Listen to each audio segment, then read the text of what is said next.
बिस्मिल्लाहिर्रहमानिर्रहीम। अस्सलामुअलैकुम वरहमतुल्लाहि वबरकातुहू। How are you all, dear 8th class? I hope that you all are fine. Students, today we are going to read about landforms made by sea waves.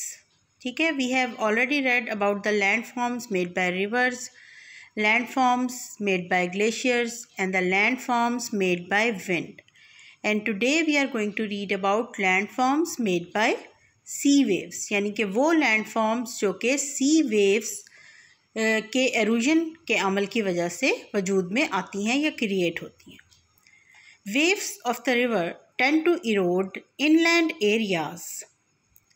Waves of the river means दरिया की जो लहरें होती हैं tend to erode inland areas means दरिया की गहराई में जो एरियाज़ होते हैं वहाँ पर दरिया की लहरें जो हैं वो इरोजन का अमल करती हैं, यानी कि तोड़ फोड़ का अमल करती हैं.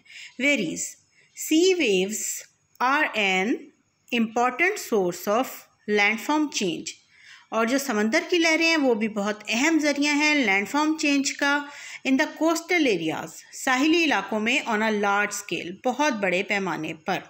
ठीक है, साहिली इलाकों में बहुत बड़े पैमाने पर समंदर की लहरें जो हैं वो लैंडफॉर्म चेंज का एक बहुत अहम ज़रिया हैं, एक बहुत अहम सोर्स हैं. Now let's see what are the erosional landforms made by sea waves. The first one is caves. Continuous wave attack at the bottom of cliffs create cavities.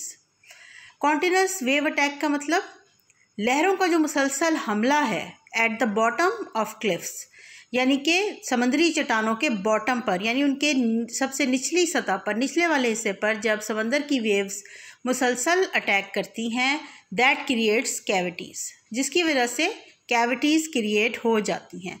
Now you can see here this is a cave. ठीक है, these cavities by further erosion transform into caves. यही cavities जो हैं ये further erosion से जब इनमें ज़्यादा erosion या तोड़फोड़ का अमल होता है तो फिर ये caves की शक्ल इख्तियार कर लेती हैं. Now the second one is headland and bay. Sometimes sea water invades farther inland the earth, creating a bay. Sometimes means के बाज़ औक़ात ऐसा होता है कि sea water invades. Invades means to attack, या उर्दू में आप कह सकते हैं हमला करना. समंदर का जो पानी है वो invades means attack करता है या हमला करता है farther inland. farther का क्या मतलब होता है? farther means बहुत दूर तक. ठीक है, farther inland means ज़मीन के अंदर बहुत दूर तक जो सी वाटर है वो अटैक करता है, जिसकी वजह से एक बे क्रिएट हो जाता है. Now you can see here this is a bay. While the bordering land comprised of hard rocks remains well ahead in water. ठीक है, बॉर्डरिंग लैंड जो होता है जो कि हार्ड रॉक से पर मुश्तमिल होता है. कंप्राइज का मतलब होता है मुश्तमिल होना. जो हार्ड रॉक्स पर मुश्तमिल होता है वो अपनी जगह पर रहता है. You can see this is the headland. Sea arch and stacks. Sea waves attack the headland from both sides. समंदर का जो पानी है वो हेडलैंड पर दोनों तरफ से अटैक करता है.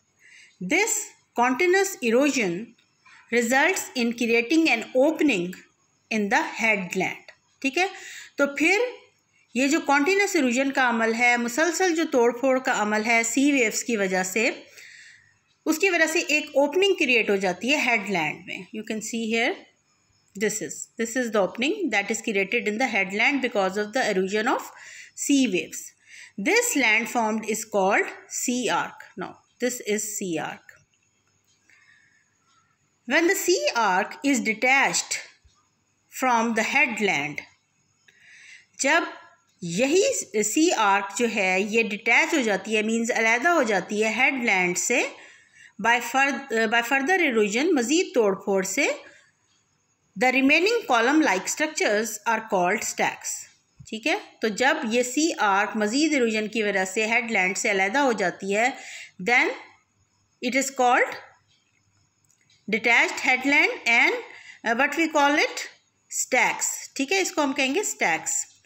The land form made by sea waves can be seen in coastal areas of Pakistan. ठीक है, सी वेव्स की वजह से जो लैंड फॉर्म्स बनती हैं वो पाकिस्तान के कोस्टल एरियाज में सारी इलाकों में देखी जा सकती हैं, specially at Clifton. Now the fourth one is sea cliffs, यानी कि समुद्री चट्टानें ऑन माउंटेनस कोस्ट्स, यानी कि जो पहाड़ों पर मुश्तमिल साहिली इलाके होते हैं। Seaward slopes are expose to wave attack. ठीक है, वहाँ पर जो माउंटेनस जो स्लोप्स होते हैं जो कि समंदर की तरफ होते हैं, तो उनके ऊपर समंदर की जो वेव्स हैं वो ज़्यादा अटैक करती हैं। ठीक है, with time the slopes retreat. तो with the passage of time क्या होता है कि ये स्लोप्स जो हैं ये पीछे हटते जाते हैं and become perpendicular. Perpendicular means बिल्कुल सीधी लकीर की शक्ल इख्तियार कर लेते हैं। These are called cliffs. You can see here this is a sea cliff. The rate of retreat depends upon the nature of the rocks. तो रिट्रीट का जो अमल है, पीछे हटने का जो अमल है, किस बात पर डिपेंड करता है? उन रॉक्स की नेचर पर, उन रॉक्स की साख्त पर डिपेंड करता है।